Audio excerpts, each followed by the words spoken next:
Jupiter at Night is presented live before the internet.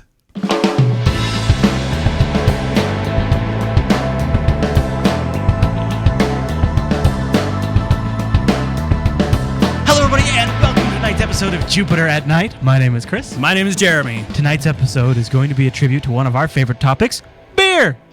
More specifically, Oktoberfest. Yeah, and also, isn't tonight have some fancy thing to do with Jupiter, our namesake? Yeah, tonight is the closest that Jupiter... It's not quite that close, but the closest that it will be to us for the next, 12 or 13 years. Oh. Some people have started calling this like a jovial equinox. Really? Like jovial, now is something like that. Because the play on Jupiter. Yeah. That's cute. Right. Now, is this going to be... I can see this? Yeah, you can actually, with a powerful enough telescope, right now, if you look outside, you can see the moons of Jupiter. No S. Yeah, just from the surface. Boy, it's not just Jupiter, but it's bringing the whole crew with it. Yeah, absolutely. That's pretty cool. I wouldn't want to leave them at home. Now, tonight's episode is not really about the planet Jupiter, as epic as it may be. But it's our namesake. We had to bring it up. It was kind of exciting for us to realize. It was actually one of those, wasn't it like a couple minutes before we went with the show? Yeah. I love those. Now, let's talk about something else we really love, and that is Beer Fest. Mm-hmm. Oktoberfest. Yeah. Sorry, my bad. Beer Fest is what we have here in Washington. Yeah. Right. So tonight we'll be drinking Samuel Adams Oktoberfest beer to sort of celebrate. I think I always thought Oktoberfest was in October. Well, it is, but it's actually a year-long thing. I mean, the tradition of it starts because there was a proclamation made in Germany back in the 1500s where they could only brew beer between the months of March and October. Oh, I've heard of that. I'm sorry. They could not brew beer because those were the hot months. They were too hot and they were too high of a risk of fire. Right. So come October, they can start brewing again. So they brew all the way till March, and then they stop drinking and they ration it out very slowly over the summer to make sure they don't run out. That's adorable. October comes around, and they drink everything that's left. And it's party time. Because it's time to start brewing some new stuff. Yeah, of course, the web always goes crazy with Oktoberfest. And you know what? This looks like one of those events you'd have to be there for. I mean, if you were anywhere in the area. I mean, I'm nowhere near Germany, and I want to go here. I visited Germany probably, I think it was about 7 years ago now, and it wasn't during Oktoberfest. Oh, you made But the beer mistake. gardens were still an ongoing party, and I can only imagine how much crazier they get. I think there's a lot of positives to it. I'm also a big fan of the attire. I'll just put that out there, especially the feminine attire. You will get no arguments from me, sir. Actually, I'm not a big fan of the dude's attire. I don't know. The lederhosen? Somehow I didn't get any shots of that. I must have missed that during the show. That's unfortunate. Yeah, I mean, I'd love to show you shots of the dudes, but you can probably see some maybe Weird in the how crowd that happened. Yeah, almost like I had a bias there. Now, kind of keeping in the whole booze theme of tonight's show, because why not talk about some booze? You were telling me before the show that there is a new fancy way people are going to infuse flavors into alcohol. Some new fancy way, because when you said that, I was like, Jeremy, isn't that like what alcohols are? Like bourbon, isn't that wood flavor infused? But, okay, picture yourself that you have ended up buying a pretty bland bottle of white wine or something. You're not a big wine drinker, but I think you can imagine. You can play act with me for a little bit. You bet. Okay. Hold on, let me have a sip of my beer. So then you decide, you know what, this could use a little bit of mint or parsley. Sure. Or something like that. Because I know this dish maybe would go really well with this flavor. Absolutely. That'd be cool. Up until this point, it was possible, but it cost a piece of machinery that would cost around $2,000 usually for a pretty good type. This isn't something I could do at home. It is now. You see, Really? these guys have brought up a method where you can use just a basic, what are they called? A whipper is what they call it. Yeah. Let's I thought try that to was get pretty a funny. picture of that up here. now, It's basically one of those things that you use to make whipped cream. Yeah. Now, instead of using the classic CO2 cartridges, these guys say that if you use nitrogen, because it mixes better with the food, CO2 leaves behind carbonation in your wine, which you don't want. The nitrogen gets out. It also, when the nitrogen penetrates the food and then when it's aerated, it leaves faster than carbon dioxide. So they're saying that that's the way that it pulls the flavors out of the infusion that you're using and into the liquid around it. I like they got a guy with a thumbs up on there. So basically, I mean, it's pretty simple. You just stuff the stuff into this thing, shake it up a little bit, and then because of the pressure and the nitrogen... And then release the pressure, which then pulls all the flavors out of the food that you've stuffed in there and into the liquid. That makes sense. So it's sort of like you create a chamber in there that whatever food you put in there, you're going to have a liquid version of that. Absolutely. So now, you they say you can do this with water, but they were using wine. Well, yeah. Yeah, why not? Yeah, right. Right. So, okay, this is different than like I took a bottle of wine and I threw a vegetable in there or something Yeah. like that. Now, This you could do that. There are some chemical reactions. It would eventually marinate itself out. That's But what I this was wondering. That sounds like kind of This takes approximately 30 seconds to get the full infusion flavor. Now, they say that you can do it for 1 minute or 2 minutes. It flavors differently with different types of infusions. Okay. They don't recommend ever is this going a product over 2 minutes. Is this a product we're actually going to be able to buy? It's not a product. You can just use a regular store-bought whipper. Oh. And you just need regular nitrogen. As long as you have caps. nitrogen. Yeah. Oh. Okay, now I like it a lot more. I think we should try this sometime. We should. I mean, how do we get our hands on nitrogen, though? Is that just something you can buy? I think so. Oh, all right. I don't know. I've never tried. Maybe the chat room will let us know. Now, you were talking a little bit about the molecular structure of booze. Uh-huh. So let's show some of these cool pictures that we saw here. Somebody took booze and put it underneath the microscope.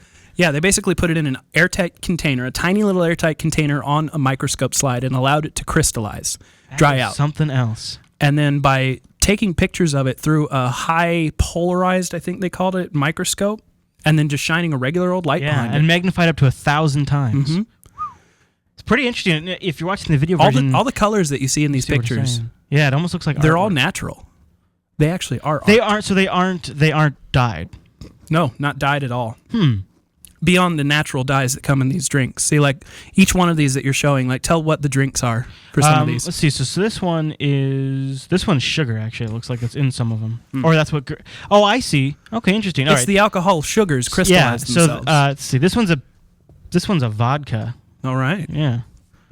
That's interesting or something. One of the prettier ones you showed earlier was a White Russian. That's tequila. Yeah, this I know, is 'cause that tequila. was the first one I saw. Mm-hmm. I was like, wow, that doesn't look like something I want to put in my face. But No, and this is the White that's Russian. the White Russian. Yeah. Now, this actually does come from a site called Bev Shots, and they do sell these as art. Oh, okay. Yeah, as like wall hangings and stuff like that. You Oh. can also get them in fabric prints. Well, you got to love your booze though to buy one of those things. I would. Well, If you I had love a your little booze. extra money to buy me some art, why not make it You'd out of buy some- booze? You'd buy some booze art? Yeah. All right. I'll give it to you, dude. Check those out. I think they're gorgeous, really. Well, okay. I think they're very cool, too. I don't know if I'd want to put them on my wall, though. They look a little 80s to me, to be honest with you. Well, okay, I'll give you that. I But don't so know. am I at Yeah. heart. All right, now, do you want to? We've been talking about booze, and everybody knows the downside of booze. Did you want to mention a couple of things people might want to think of? Maybe the better, positive aspects of Oh, booze? absolutely. I mean, everybody knows all the stories about the bad side of booze, drunk driving, Beating etc. your co-host. But there are good sides to booze as well. Oh, yeah?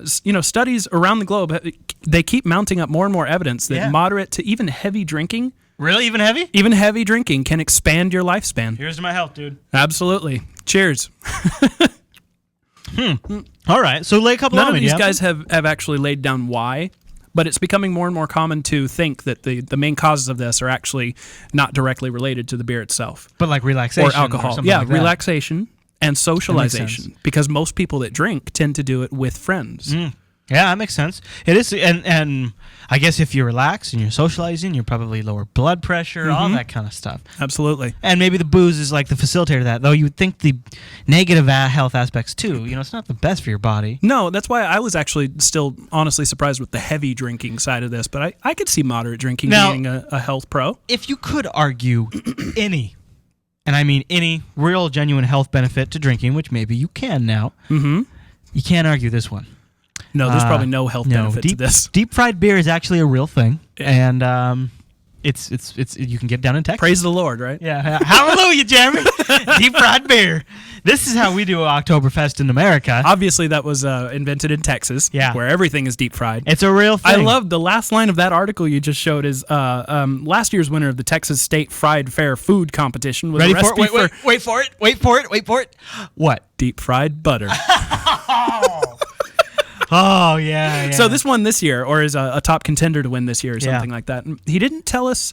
He doesn't say in the article how it's made, because obviously it's a big secret. But you kind of think you might have an idea, right? Well, he says that it's wrapped up in a special type of pretzel dough, which the deep frying oil can't penetrate. Okay. And then they just fry it long enough so that it doesn't dry out the liquid inside. So that when you bite into these like pretzel bites, basically, they're like ravioli.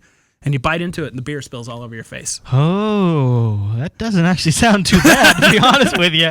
I mean, I want to make fun of it. Well, think about this, though. What? If those are fried, then that means the beer is hot. Yeah, and that's what I immediately thought of. I don't think that sounds very good. Maybe it's, but sometimes there's those things that you have combine together that sometimes really surprise you. Well, beer and pretzels go well together. Plus, I mean, this is one of those things you just kind of have to try and experience once in your life.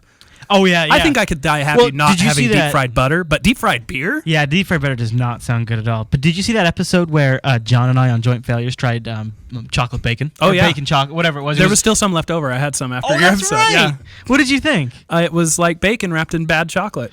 It was not good chocolate. It was a little gamey. Yeah. It was a little gamey. So it was like bad bacon and bad chocolate. Like if you were gonna combine them, yeah, you should do it right. Right. Like get some nice thick cut. Like the chocolate was bacon. less than impressive, and the bacon was less than impressive. And I will say this: you have to watch this whole Joint Failures. I'm a huge fan of bacon and syrup. So you would think I would like bacon, and so I think if I that salty, savory with the sweetness. Yeah. It sounds like something that would go great together, but they failed. What's this? Why don't you put a picture of urinals in the show? This is just fun. The whole show's alcohol themed, man. And so these are the different boozes that they've been drinking above the urinal? Well, this is just a joke. It's seen in Germany because Germany has been big into recycling lately. Like on every street corner, you see these sorting stations. Yeah. So somebody put up, some lines there above the urinals as a joke on their recycling. Now, if you can't attend Germany, if you can't attend Germany, actually, real quick, I want to point out that actually the U.S. where we live, I don't know if we do live here. I do, and we have the highest concentration of Oktoberfest celebrations outside of Germany. So go us. Well, maybe the guys in World of Warcraft can compete with that. Well, yeah. World of Warcraft has officially kicked off Brewfest inside World of Warcraft. Now, this is probably the 4th year I think that they've done this, but people love this. Mm-hmm. I personally love the fact that there is a celebration inside a virtual world for drinking beer. I mean, how cool is that? Well, how many people are? So many people are drinking beer while they're playing this game anyways. I mean, come on. Absolutely. Sometimes I think you can't do it sober. So this is pretty cool, though. So if you can't make it to Germany. Jeez, I am so tired. It's ridiculous.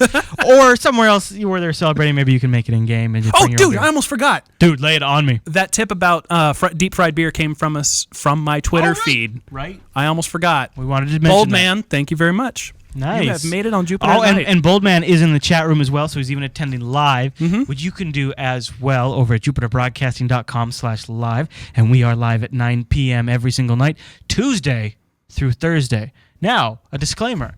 We've been mulling it over, and we think we might move that live time 1 hour earlier. Mm-hmm. We are GMT -7 at the moment, I think, whatever that works out to be. So if you'd like to join us, you for can. a couple more weeks, and then it changes again. Gosh, I know. It's crazy.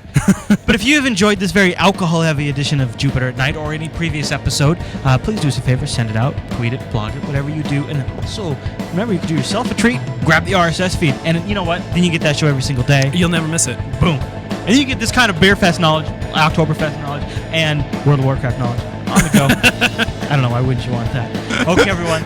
Well, thanks so much for watching tonight's episode of Jupiter Night, and we'll see you tomorrow night.